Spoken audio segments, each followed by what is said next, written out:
Volám sa Radek a toto je môj záznam. Motor zhasol strhnutím, ktoré otriaslo celým autom a po ňom nasledovalo ticho, aké počuť len ďaleko od civilizácie. Boli sme traja, ja, Michal a Zuzana, uväznení v hlbokých lesoch, kde ani satelity nemajú signál a mapa v telefóne ukazovala len prázdnu zelenú plochu. Michal sa márne snažil niečo urobiť pod kapotou, zatiaľ čo Zuzana potichu plakala na zadnom sedadle, no ja som cítil niečo iné. Nebol to len strach z tmy. Bol to chlad v kostiach, prvotný inštinkt, ktorý kričal, že niečo je tu vonku s nami a čaká. Práve vtedy som zapol kameru poháňaný nejasnou potrebou zdokumentovať tú ťažkú, hmatateľnú hrôzu, ktorá na nás sadala spolu s hmlou. Okolo nás sa ozývali len zvuky lesa, ktoré sa zdali byť neprirodzene blízko a zneli skôr ako šepot, než praskanie vetvičiek. Ten pocit, že sme pozorovaní, bol takmer fyzický a nútil ma neustále sa otáčať. Práve Zuzana ho zbadala ako prvá, slabé, blikajúce svetielko, prerážajúce hmlu asi kilometer od nás. Michalov pragmatizmus okamžite zvíťazil nad strachom, pretože prvé kvapky dažďa začali bubnovať na strechu auta a v diaľke sa zablislo. Navrhol, aby sme tam išli hľadať pomoc, alebo aspoň úkryt pred búrkou, ktorá sa nebezpečne rýchlo blížila. Ja som protestoval, Radek, ten večný skeptik. Som im hovoril, že spánok v aute je bezpečnejší než nejaký cudzí dom uprostred ničoho, no môj hlas zanikol v silnejúcom vetre. Cítil som, ako sa mi ježia chlpy na zátilku, ako by ma neviditeľná ruka varovne hladila po krku. Moje argumenty však boli zbytočné. Strach z búrky bol pre nich silnejší ako strach z neznáma. S ťažkým srdcom a zapnutou kamerou som ich nasledoval po blatistom chodníku v ústrety tomu osamelému svetlu. Keď sme konečne dorazili, dom vyzeral ešte horšie ako z diaľky. Bola to na poli zrúcaná drevená stavba, z ktorej sálala aura rozkladu a opustenosti. Veranda sa pod našimi nohami nebezpečne prehýbala a z tmavých okien na poschodí na nás hľadela prázdnota, ktorá sa zdala byť živá a nenávistná. To blikajúce svetlo, ktoré nás sem priviedlo, vychádzalo z jediného okna na prízemí, no aj to len slabo osvetľovalo hnijúce drevo. Michal, ktorý sa snažil hrať na hrdinu, podišiel k masívnym dreveným dverám a zistil, že nie sú zamknuté, ale len privreté. Ten zvuk, keď ich pomaly otvoril, to nebolo obyčajné zavrzganie, ale skôr bolestivý ston starého dreva, ako by sa dom bránil nášmu vstupu. Bol to zvuk konečného varovania, ktoré sme všetci traja ignorovali, zaslepení strachom a falošnou nádejou na úkryt. V tej chvíli som vedel, že sme práve prekročili hranicu, z ktorej niet návratu. Toto bola chyba, strašná chyba, ktorú si nikdy neodpustím. Hneď ako sme vošli dnu, dvere sa za nami s tichým cvaknutím zatvorili, ako by ich zavrel prievan, no vonku bolo úplné bezvetrie. Zápach stuchliny a vlhkého dreva bol takmer neznesiteľný. Miešal sa s niečím sladkastým, ako hnijúce mäso.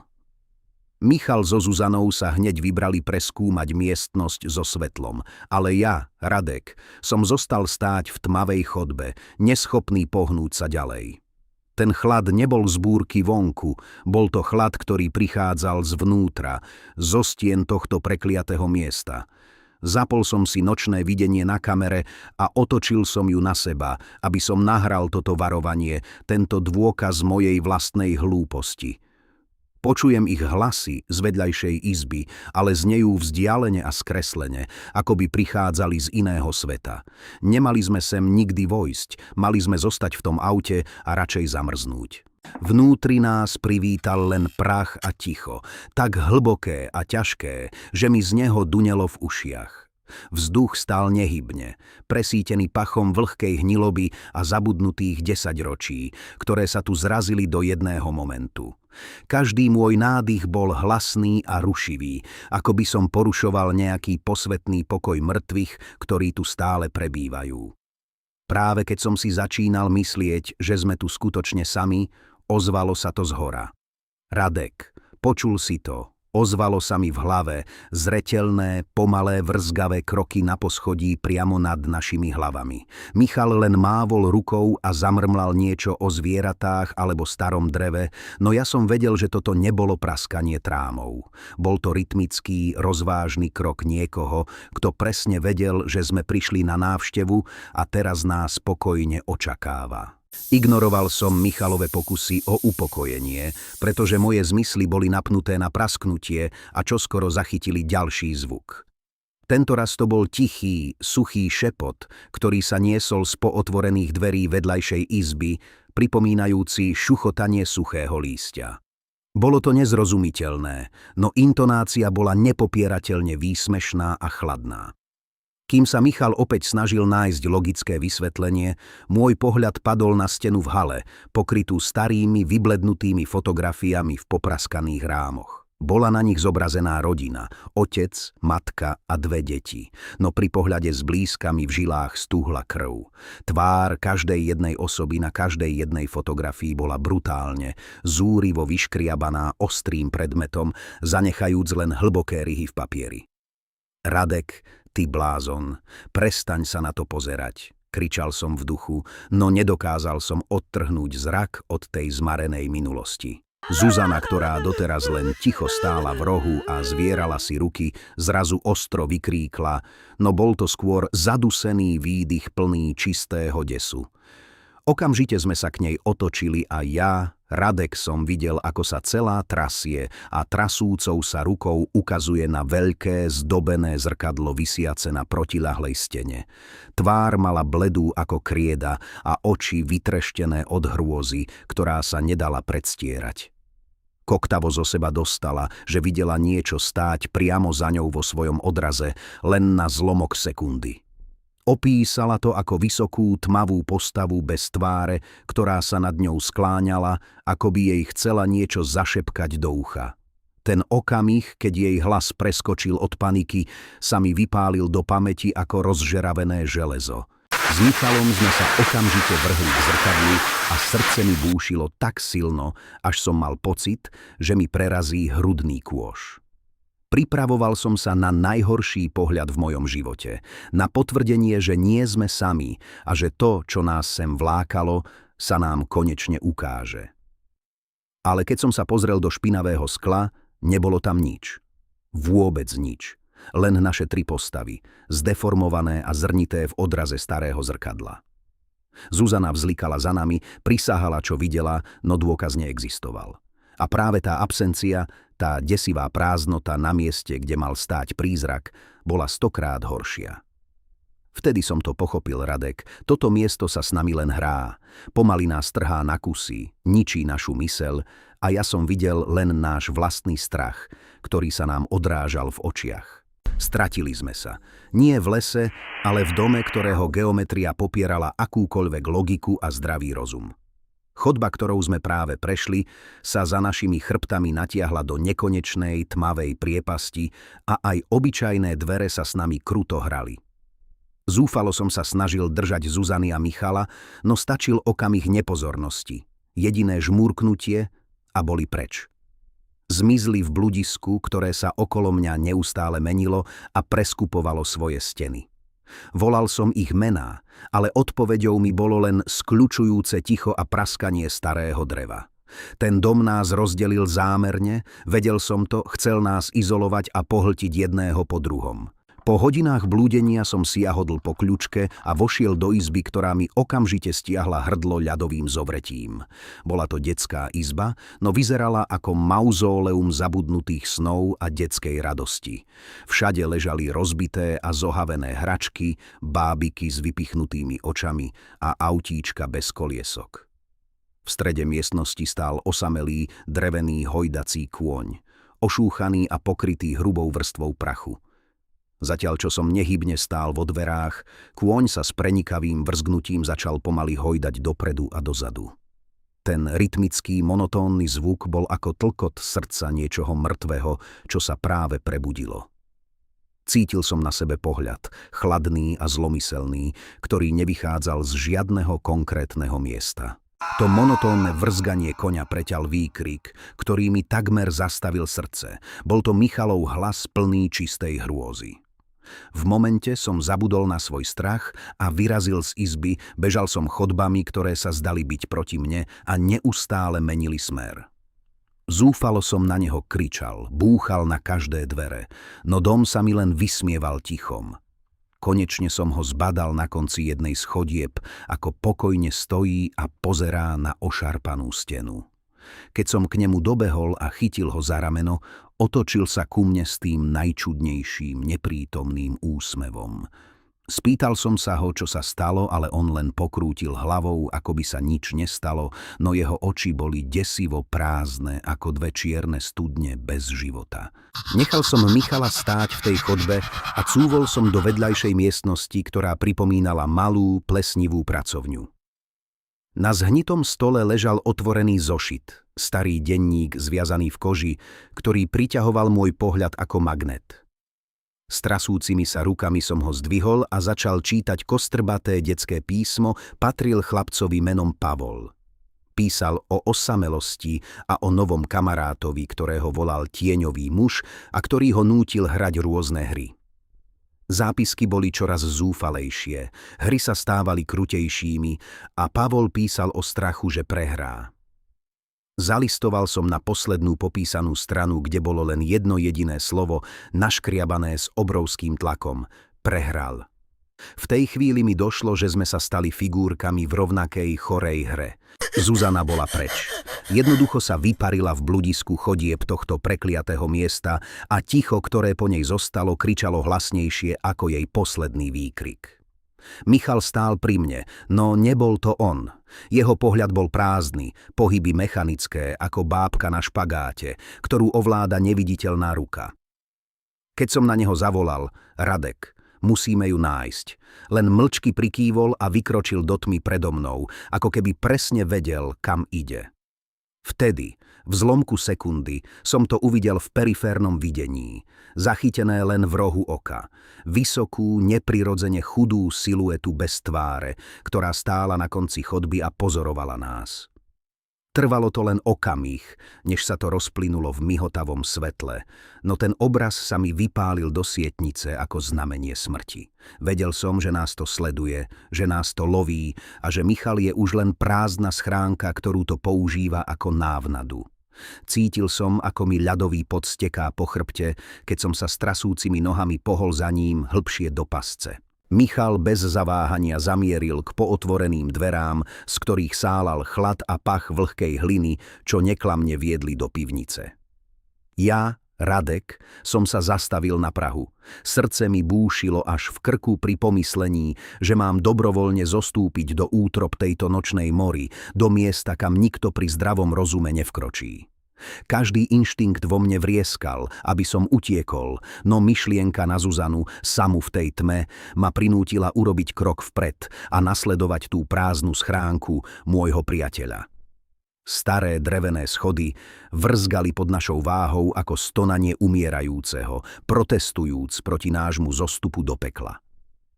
Svetlo z mojej kamery odhaľovalo len pár metrov pred nami. Klské schody pokryté plesňou a kamenné steny, z ktorých kvapkala voda ako neúprosný časovač. Vzduch hustol s každým krokom, stával sa ťažším a chladnejším, ako by sme sa ponárali do hlbokej studenej vody. Cítil som sa ako v hrobke a vedel som, že tieto dvere sa za nami možno už nikdy neotvoria.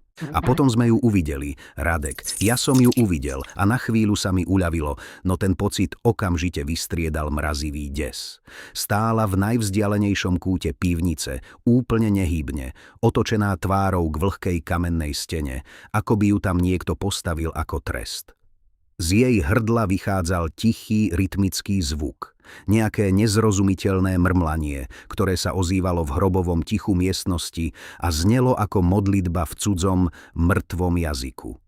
Pomaly som sa k nej približoval, nohy sa mi zabárali do lepkavej podlahy a volal som jej meno Zuzana, no ona nereagovala. Michal stál za mnou ako socha, bez akejkoľvek emócie, len ticho pozoroval scénu.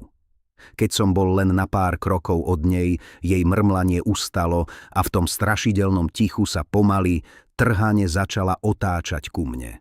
A vtedy som uvidel jej tvár, alebo to, čo z nej zostalo. Namiesto očí mala len dve prázdne, tmavé, krvavé diery. Ten pohľad mi vyrazil dých a zmrazil krv v žilách. Mozog mi odmietal spracovať hrôzu, ktorú som videl pred sebou. Tú prázdnotu v mieste, kde mali byť jej oči. Kým som stál paralizovaný čistým desom, neschopný kričať či pohnúť sa, pohol sa Michal. Vrhol sa na mňa s neľudskou rýchlosťou a silou, jeho telo sa krútilo v neprirodzených uhloch a zrazil ma na zem, pričom kamera mi vypadla z ruky a zostala ležať na boku. Z jeho úst sa nevydral Michalov hlas, ale syčivý, praskavý zvuk, ako by niekto trhal starý, suchý papier priamo pri mojom uchu. Cítil som jeho studený dých na tvári, videl som jeho oči, ktoré boli teraz úplne čierne, bez zreničiek, bez života, len dve diery do prázdnoty. Zápasil som o život, no jeho zovretie bolo ako z ocele, zovretie niečoho, čo už dávno nebolo človekom. A potom to zašepkalo tými roztrhanými ústami slová, ktoré spečatili môj osud. Teraz si na rade ty, Radek. Utekal som, nohy sa mi zabárali do prachom pokrytých dosiek a pľúca ma pálili od ľadového vzduchu tohto prekliatého miesta. Michalov smiech, dutý a cudzí, sa za mnou ozýval chodbami, ktoré sa prelínali do nekonečného labyrintu zúfalstva a ja, Radek, som vedel, že už neutekám pred priateľom. To, čo ma prenasledovalo, malo jeho tvár, no jeho oči boli len prázdne studne, v ktorých sa odrážala temnota tohto domu. Každý môj nádych bol prerušovaný vzlikom, zatiaľ čo spomienky na naše spoločné chvíle sa menili na mučivé obrazy ich terajšej podoby.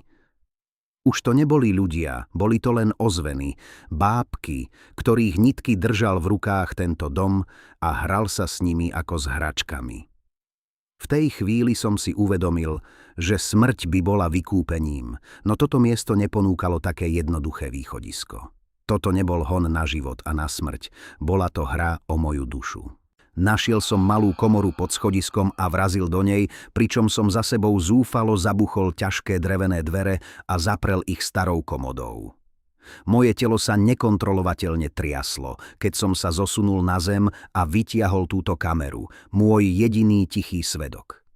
Ja, Radek, nahrávam toto, pretože viem, že odtiaľto sa už nikdy nedostanem, žiadna záchrana nepríde a nikto ma nebude hľadať na tomto zabudnutom mieste. Musíte pochopiť, ten dom vás nezabije v bežnom zmysle slova, on vás pomaly pohltí a strávi zaživa.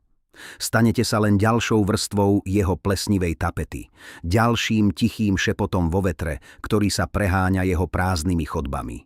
Stanete sa jeho súčasťou, novou hračkou v jeho chorej zbierke, navždy uväznený v tomto pekle na zemi. Cítim jeho prítomnosť všade okolo, ako sa mi smeje do tváre, vychutnávajúc si moju bezmocnosť a strach. Sticha sa zrazu ozval zvuk, ktorý mi zmrazil krv v žilách a prenikol až do morku kostí. Najprv to bolo len jemné škrabanie, ako keď myš hľadá cestu v stene, no rýchlo sa to zmenilo na niečo oveľa horšie. Počujem to priamo za dverami, systematické a neúprosné škriabanie ostrých nechtov o staré, spráchnivené drevo. Ten zvuk je pomalý, rozvážny a plný zloby, ako by si to, čo je vonku, vychutnávalo každý okamih môjho narastajúceho desu. Nie je v tom žiadny zhon, žiadna zúrivosť, len chladná, vypočítavá istota, že dvere nakoniec povolia. Je to zvuk konca, melódia mojej vlastnej záhuby, ktorá sa ozýva v tomto malom priestore ako v hrobke. Každý ďalší ťah nechtov po dreve je ako úder kladivom do mojej príčetnosti, ktorá sa už dávno rozpadá na prach. Ten príšerný zvuk trhajúceho sa dreva sa mi zarýva do mozgu ako rozžeravený klinec. Dvere to už nevydržia, praskajú a triesky lietajú do tmy komory ako smrteľné projektily. Cez zväčšujúcu sa dieru vidím niečo neľudské, niečo, čo kedysi bolo Zuzanou a Michalom, no teraz je to len pokrútená masa temnoty s prázdnymi očnými dúlkami. Je to tu. To monštrum, tá bytosť, ktorá ich ovládla, si prišla po mňa, aby dokončila svoju zbierku. Toto je môj koniec, môj posledný výkrik do prázdna. N, nenechajte ho. Záznam sa náhle preruší hlasnem, skreslením statickým šumom.